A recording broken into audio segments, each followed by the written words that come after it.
Fukushima is continuing to deteriorate, and it's getting worse and worse and worse. In fact, it's reached the point where the Atomic Energy Agency of Japan, or their version of ours, has said it's an emergency, or words to that effect.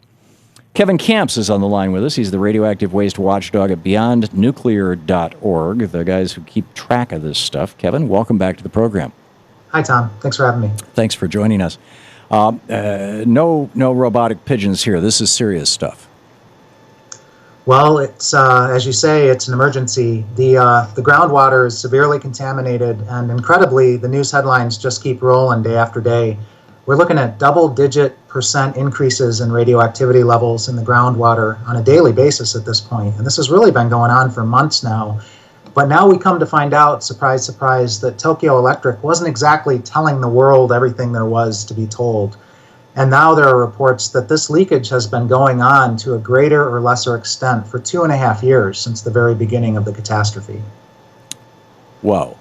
So how much, put this in some kind of context, how much radioactive cesium does it take to cause how many cases of cancer, and how much cesium, just to pick one element, or pick whatever you want, has been emitted, has been dumped into the Pacific Ocean?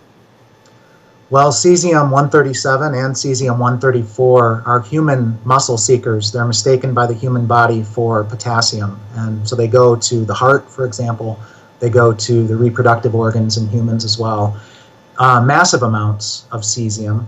Tritium, I'm more familiar with the figures on the tritium discharges. Tokyo Electric has admitted to 20 trillion to 40 trillion becquerels of radioactive tritium release into the ocean.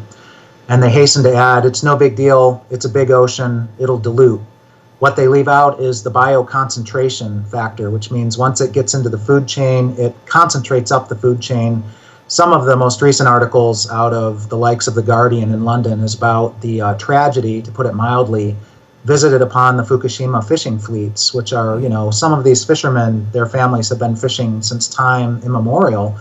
And it's over for them. I mean, they're making money by still cleaning up tsunami debris, and they get some kind of a token payment from the national government for what they've lost because of this Fukushima Daiichi nuclear catastrophe. But that 40 trillion becquerels of tritium figure, a becquerel is a radioactive disintegration per second. What that means is 40 trillion radioactive disintegrations per second, per second, per second. And that's going to go on in the case of tritium for 240 years is a good figure to use, because that's how long it'll be hazardous in the environment. And the body treats tritium how?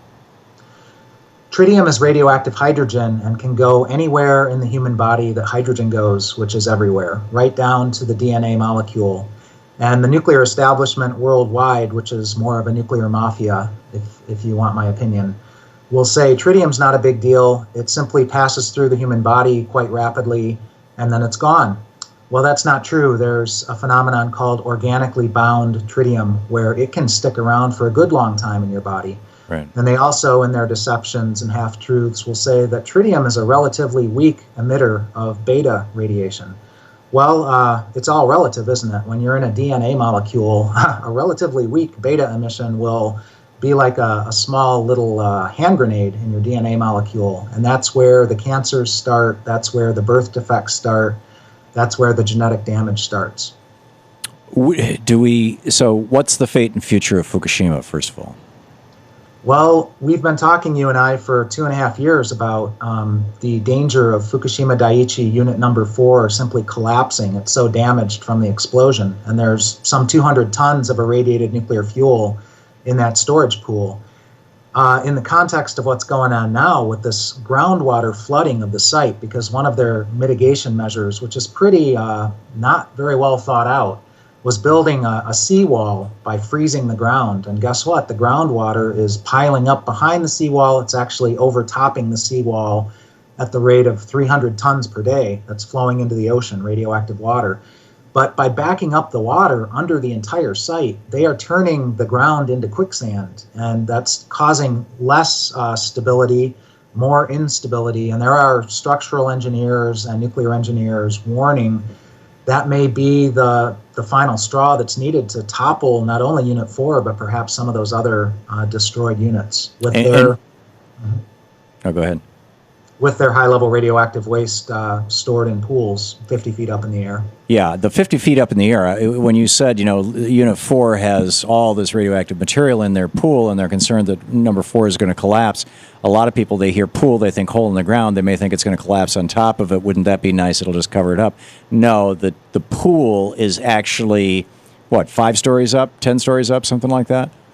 Yes, it was designed that way for ease of removing nuclear fuel from the operating reactor core into the high-level radioactive waste storage pool. But the situation is they can't support a crane to lift 100-ton loads of irradiated fuel in transfer casks. That's the radiation shielding out of the pool and onto the ground. That's why they're stuck. They can't get the waste out. Senator Wyden, back in April of 2012, visited Fukushima Daiichi, put on a radiation protection suit, toured the site, and came back to the United States, called on the U.S. government at the highest levels to get over there and deploy the full resources of the U.S. government.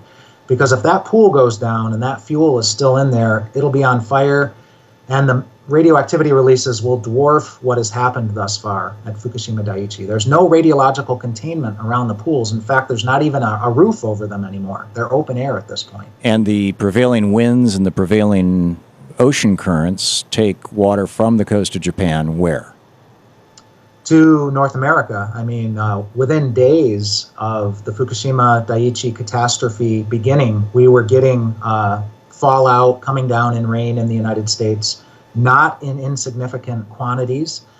And also, of course, the seafood, not only does the ocean's currents bring the radioactivity this way, but also the sea life itself, the bluefin tuna, migrated from Japan to North America and carried the radioactive cesium in its flesh over here. Wow. Not a good time to be eating tuna, it would seem. Has there been any determination of radiation in seafood on the west coast of the U.S.? Well, it's thrown upon the American citizen to do that for themselves. Our federal government seems to be busy with other things. But the situation's the same in Japan. Ordinary citizens. And yes, tuna and sea kelp, there is radioactivity in it. Wow. Kevin Kamps, the radioactive waste watchdog at Beyond Nuclear. You can log onto their site and read all about it, beyondnuclear.org. Kevin, thank you. Thank you, Tom. We'll be right back.